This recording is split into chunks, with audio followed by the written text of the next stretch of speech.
Buonasera e ben ritrovati con una nuova edizione del TG Flash di New Sicilia. Di seguito i titoli più importanti del pomeriggio. Incidente mortale a Custonaci, nel Trapanese. La vittima è il 19enne Girolamo Accardi. Ferita gravemente anche una ragazza, ricoverata in condizioni critiche. I due si trovavano a bordo di un'auto e per cause ancora in corso d'accertamento si sarebbero schiantati contro il muro di un'abitazione.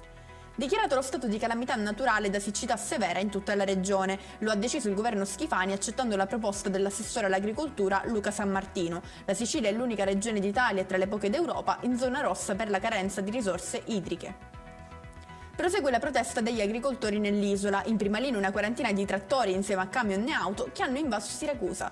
Traffico in tilt per la presenza dei manifestanti che durante la protesta hanno distribuito arance agli automobilisti.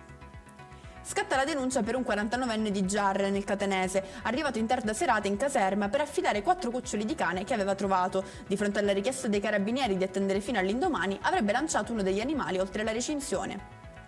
In conclusione il meteo, si chiude la parentesi primaverile che ultimamente ha regalato ai siciliani giornate di sole. Da domani via libera a piogge e temporali che nel weekend si abbatteranno su gran parte della regione. La protezione civile non ha diramato alcuno stato di allerta. E con questo è tutto, prossimo appuntamento domani alle 13:30. Grazie per averci seguito e buona serata.